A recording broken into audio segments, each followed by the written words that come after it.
हम सभी भारतीयों के लिए गौरव का दिन है। आज ही के दिन 1943 में बंगाल की भूमि के सुपुत्र और देश के महान स्वतंत्रता सेनानी नेताजी सुभाष चंद्र बोस ने पोर्ट ब्लेयर में पहली बार आजाद भारत का झंडा फहराने का काम किया था।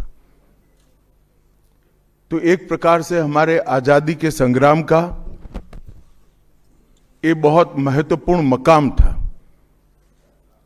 और इसके कई साल बाद, 8 दशक बाद, आज 30 दिसंबर को जब हम पीछे मुड़ कर देखते हैं तो बंगाल के लिए भी आज से लेकर अप्रैल तक का समय बहुत महत्वपूर्ण समय है। अप्रैल में बंगाल में विधानसभा के चुनाव होने जा रहे हैं।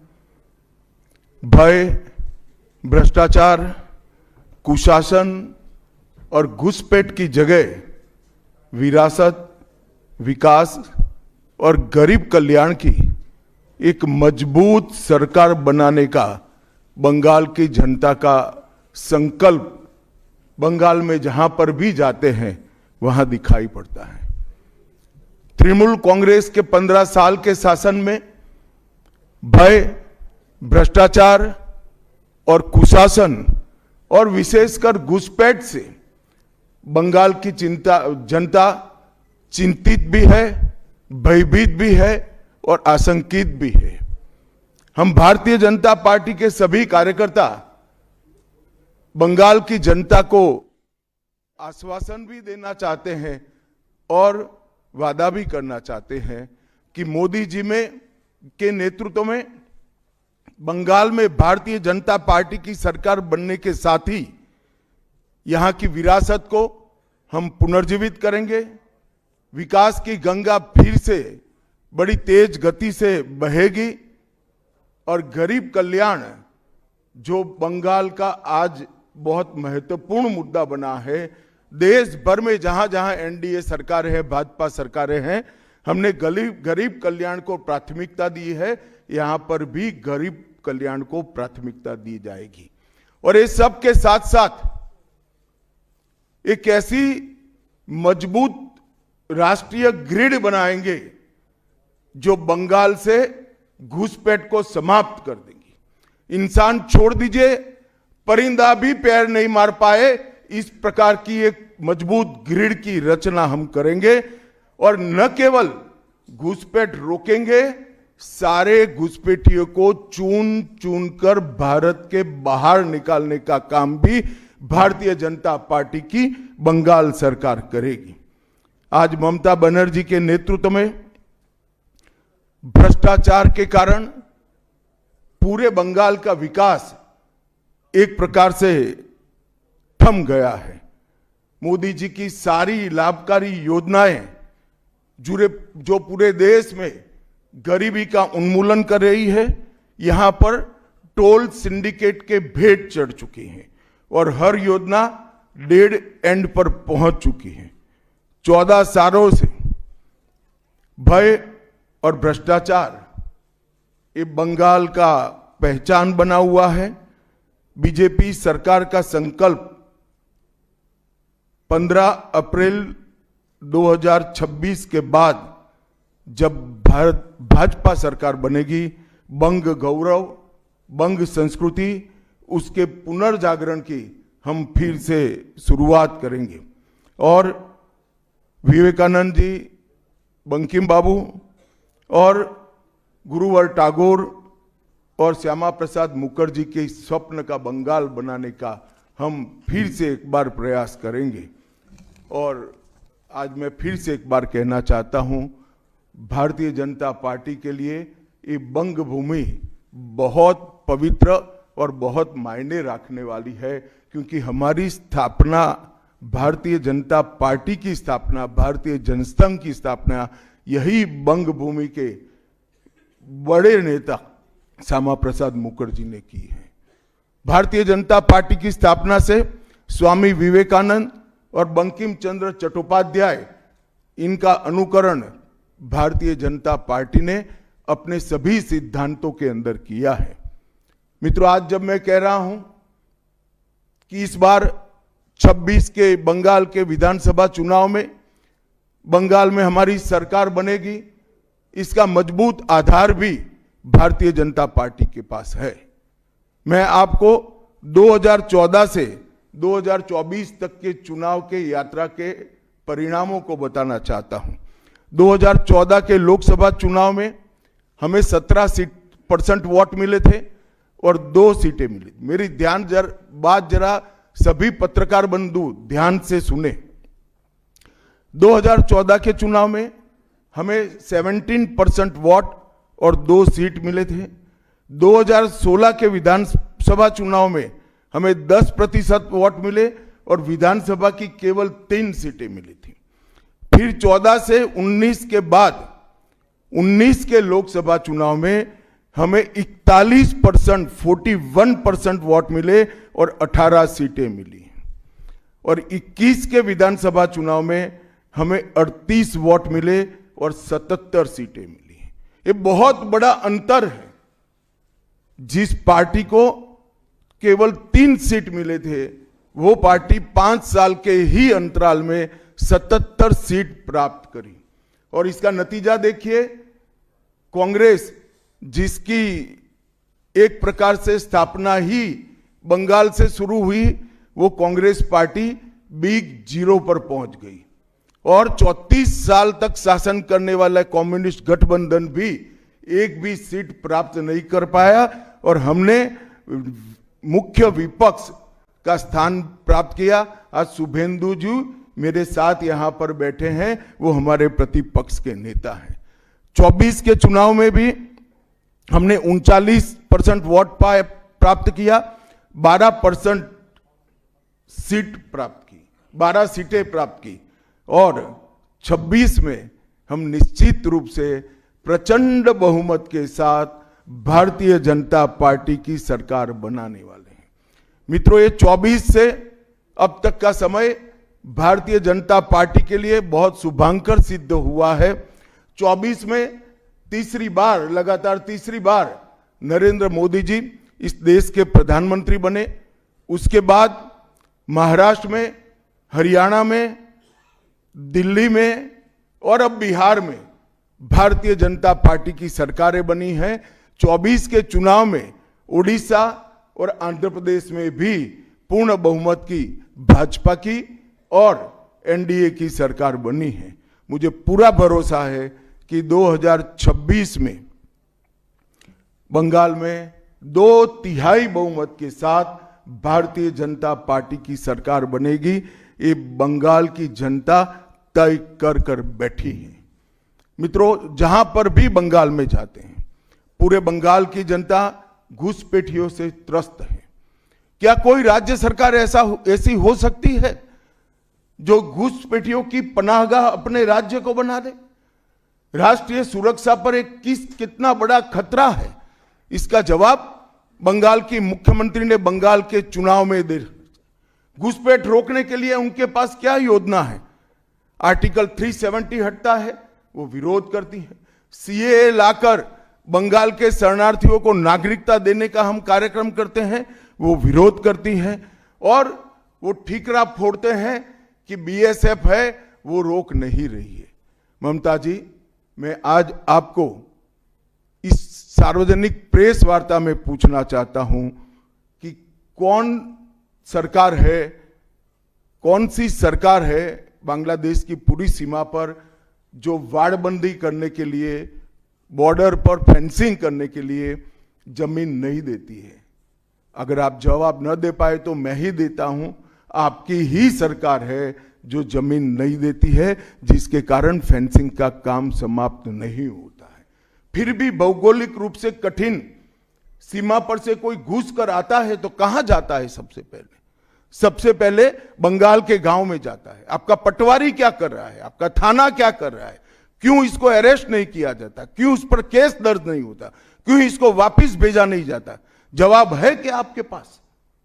क्या बंगाल की मुख्यमंत्री जवाब दे सकती है कि असम में घुसपैठ क्यों बंद हो गई? त्रिपुरा में घुसपैठ क्यों बंद हो गई? गुजरात और राजस्थान की बॉर्डर पर घुसपैठ क्यों नहीं होती है? पंजाब की बॉर्डर पर घुसपैठ क्यों नहीं होती है? कश्मीर की बॉर्डर पर घुसपैठ क्यों नहीं होती है? सिर्फ बंगाल में क्यों होती है? क्योंकि आपकी निगहबानी में घुसपैठ कराई जाती है और बंगाल को धीरे धीरे डेमोग्राफी चेंज कर कर आपकी वोट बैंक को पुख्ता करनी चाहती है। मगर ये लंबा नहीं चलेगा। बंगाल की जनता अब जान गई है और इसके खिलाफ लामबंद भी हो रही है। और मुझे मालूम है अगला चुनाव घुसपैठियों को निकालने के मुद्दे पर और घुसपैठ रोकने के मुद्दे पर लड़े जाने वाला है, क्योंकि न केवल ये बंगाल का अब मामला रहा है। मैं आज बंगाल की जनता को इस प्रेस वार्ता के माध्यम से बताने आया हूं कि बंगाल की बॉर्डर से हो रही घुसपैठ सिर्फ बंगाल का मामला नहीं रहा है, अब ये राष्ट्रीय सुरक्षा का मामला है। देश की संस्कृति को बचाना है, देश की सुरक्षा को सुनिश्चित करना है, तो बंगाल की बॉर्डर सील कर दे, ऐसी देशभक्त सरकार यहां लानी पड़ेगी जो ममता बनर्जी नहीं कर सकती, केवल और केवल भारतीय जनता पार्टी कर सकती है। घुसपैठ के अलावे भ्रष्टाचार से पूरी बंगाल की जनता त्रस्त है। रोजवेली चिटफंड घोटाला, कैश फॉर क्वेरी घोटाला, एसएससी घोटाला, नगर पालिका नगर नियम का भर्ती का घोटाला, गाय तस्करी का घोटाला, राशन पीडीएस का घोटाला, मनरेगा का घोटाला, पीएम आवास का घोटाला, इतने सारे घोटाले हैं कि मैं पूरा लिस्ट पढ़ूंगा तो मेरी प्रेस कॉन्फ्रेंस का पूरा हिस्सा ही उसमें चला जाएगा। अब क्या ममता बनर्जी इस बात का जवाब दे सकती है कि आपके मंत्रियों के ठिकाने पर से 27 करोड़ रुपया मिलता है, जिसको गिनते गिनते नोट गिनने की मशीन भी गर्म होकर बंद हो जाती है? बंगाल जैसे गरीब राज्य के अंदर 27 करोड़, 20 करोड़, 15 करोड़ ये राशि मिल रही है, आपकी कोई अकाउंटेबिलिटी नहीं है। पार्थो चैटर्जी जेल में जाते हैं, ज्योति प्रिय मलिक जेल में जाते हैं, अनुव्रत मंडल जेल में जाते हैं, जीवन कृष्ण शाह जेल में जाते हैं, माणिक भट्टाचार्य जेल में जाते हैं, चंद्रनाथ सिन्हा जेल में जाते हैं, परेश पाल जेल में जाते हैं, कुंतल घोष जेल में जाते हैं, फिरहाद हकीम वो भी आरोपी बनाए जाते हैं, शोभन चैटर्जी आरोपी बनाए जाते हैं, कुणाल घोष 3 साल जेल में रहकर आते हैं, और आप कहती है कि भ्रष्टाचार नहीं हो गया, हो रहा है। आप आंख मूंद लिए ही हो भ्रष्टाचार के लिए, मगर बंगाल की जनता अपनी आंख बंद कर कर नहीं बैठी है। गरीब बंगाल की जनता के अधिकार का पैसा आपकी कैडर की भेंट चढ़ रहा है, आपको इसको जवाब देना पड़ेगा। महिलाओं की सुरक्षा ये बहुत बड़ा मुद्दा बना है और अधिकृत रूप से कहा जाता है कि महिलाएं 7 बजे के बाद अपने हॉस्टल और घर से न निकले। हम कौन से जमाने में जी रहे? मुगल काल में जी रहे हैं क्या? ममता जी, ये आजाद भारत, यहां माताओं बहनों को पूरा दिन जब इनकी मर्जी हो, जब इनको काम हो, घर के बाहर निकलने की सुरक्षा प्रदान करना ये हमारा संवैधानिक दायित्व है, जो देने में आपकी सरकार विफल गई है। आरजी कर मेडिकल कॉलेज का मामला हो, संदेश खाली का मामला हो, दुर्गापुर मेडिकल कॉलेज का मामला हो, साउथ कॉलेज लॉ कॉलेज का मामला हो, हर जगह बेटियां असुरक्षित हैं और ढेर सारे लोग और ढेर सारी माताएं बहनें ये अत्याचार से तंग आ चुकी है, असुरक्षा से तंग आ चुकी, वो भी राह देख रही है कि कब वोट देने का अधिकार आए और हम इन निकम्मी तृणमूल कांग्रेस की सरकार को हटा दें। सांप्रदायिक तुष्टीकरण को इस राज्य सरकार ने अपनी नीति के रूप में स्वीकार कर लिया है। अब मरहम लगाने का प्रयास हो रहा है, मैं सुबह से देख रहा हूं, मगर अब मरहम लगाने से कुछ नहीं होता है। हृदय पर, बंगाल की हिंदुओं के हृदय पर घाव इतना गहरा बैठ गया है कि कोई मरहम काम नहीं आएगा। अब आपका जाने का समय तय हो गया है। यहां तक इंतहा कर दी यहां तक कि पार्लियामेंट में वंदे मातरम पर चर्चा होती है। बंकिम बाबू ने रचे हुए वंदे मातरम पर चर्चा हुई, जो गीत पूरे हमारे आजादी के आंदोलन का प्रेरणा गीत बना, वो वंदे मातरम की चर्चा का तृणमूल कांग्रेस विरोध कर रही है, क्योंकि उनकी वोट बैंक इससे नाराज हो रही है। ये बंगाल की जनता कभी सहन नहीं करेगी। एक जमाना था मित्रों कि भारत के जीडीपी में बंगाल का योगदान 10.5% था और तीसरे नंबर पर था। जीडीपी में योगदान की दृष्टि से हमारा बंगाल तीसरे नंबर पर था। तीसरे नंबर पर से सरक कर ये 49 साल में वो 22वें नंबर पर आ गया। अब नीचे कोई जगह ही नहीं बची। बंगाल का इतना आर्थिक पतन कभी नहीं हुआ है। ये कम्युनिस्टों के शासन के पहले, तृणमूल के शासन के पहले प्रति व्यक्ति बंगाल की आय राष्ट्रीय औसत से 127% ज्यादा थी। 127%। देश में नागरिक 100 रुपया कमाता था तो बंगाल में 127 रुपया कमाता था। आज देश का नागरिक 100 रुपया कमाता है तो बंगाल का नागरिक 73 रुपया कमाता है। ममता जी, आपको इसको जवाब देना पड़ेगा। हर प्रकार के उद्योग की शुरुआत एक जमाने में इस सुजलाम सुफलाम भूमि से हुआ था और इसी के आधार पर सोनार बांग्ला की परिकल्पना की जाती थी। वो बंगाल में आज भ्रष्टाचार, घुसपैठ और टोलबाजी के कारण सारी इंडस्ट्री वापिस जा रही है। केंद्र सरकार की योजनाएं लागू करने में उनको अपनी वोट बैंक गंवाने का डर है। पीएम किसान देरी से लागू किया, बंगाल के किसानों का 10,000 करोड़ रुपया चला गया। आयुष्मान भारत आज तक लागू नहीं किया और बहुत आयुष्मान भारत से बहुत एक प्रकार से कमियां वाली स्वास्थ्य साथी की स्कीम लागू की है। मुझे बताइए, कोई बंगाल का नागरिक भारत में कहीं जाता है और बीमार पड़ गया, स्वास्थ्य साथी स्कीम उसको बाहर के अस्पताल में इलाज करवा पाएगी क्या? नहीं करवा पाएगी। क्या गुनाह किया है बंगाल के गरीबों ने? देश भर के गरीबों को 5 लाख तक की पूरे स्वास्थ्य की गारंटी मिल रही है। अरे कई राज्यों ने किया कि केंद्र 5 लाख दे रहा है, उन्होंने और 5 लाख जोड़ दिए। आप केंद्र के 5 लाख इसलिए स्वीकार नहीं करना चाहते हो कि नरेंद्र मोदी से आपको डर है। डर तो ठीक ही है, क्योंकि मोदी जी की लोकप्रियता बंगाल में दिन प्रतिदिन बढ़ती है, मगर इसके कारण गरीबों का आप नुकसान कर रही हो। वो बंगाल के गरीब जरूर। हिंसा और प्रतिशोध की राजनीति, पूरा देश ऐसी आशा करता था कि यहां से कम्युनिस्ट जाने के बाद हिंसा और प्रतिशोध की राजनीति समाप्त हो जाएगी, मगर हुआ उल्टा। इन्होंने तो कम्युनिस्टों को भी अच्छा कहला दिया। मित्रों, अब तक 300 से अधिक भारतीय जनता पार्टी के कार्यकर्ता मारे गए हैं। 21 के चुनाव के बाद लगभग 3000 कार्यकर्ता विस्थापित बनकर आज भी अपने गांव में नहीं लौटे हैं। उनको दबाव बनाया जाता है कि आप तृणमूल का झंडा उठाओ तभी गांवों को रहने देंगे। क्या ये स्वस्थ लोकतंत्र की निशानी है?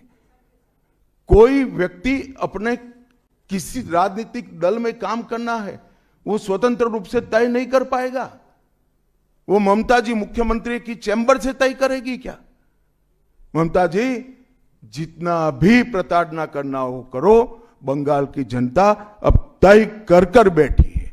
इन्होंने भाजपा के कार्यकर्ताओं को हर तरह से प्रताड़ित किया, यहां तक कि महिलाओं पर बलात्कार भी किए गए। मैं अपना रिपोर्ट नहीं दे रहा हूं, नेशनल ह्यूमन राइट कमीशन का रिपोर्ट है। इसका भी जवाब ममता जी को देना पड़ेगा। ममता जी ने सारी संवैधानिक औचित्य को समाप्त कर दिया। किसी भी राज्य में प्रधानमंत्री जाते हैं तो वो देश के प्रधानमंत्री होते हैं। कई राज्यों में हमारी सरकार नहीं, कहीं ऐसा व्यवहार नहीं होता। वंदे भारत ट्रेन देने प्रधानमंत्री आते हैं, ममता जी स्टेज पर नहीं जाती है। कई प्रकार के भारत सरकार के सुप्रीम कोर्ट के आदेश से बने हुए, मेरी बात ध्यान से सुनिएगा, सुप्रीम कोर्ट के आदेश से बने हुए भारत सरकार के डीओपीटी के रूल्स ये तोड़ देती है, मरोड़ देती है। डीजीपी और मुख्य सचिवों की अपॉइंटमेंट में मनमानी करती है, रिटायर्ड होने के बाद सलाहकार बनाकर प्रॉक्सी डीजीपी और प्रॉक्सी सीएस बैठाने का काम करती है।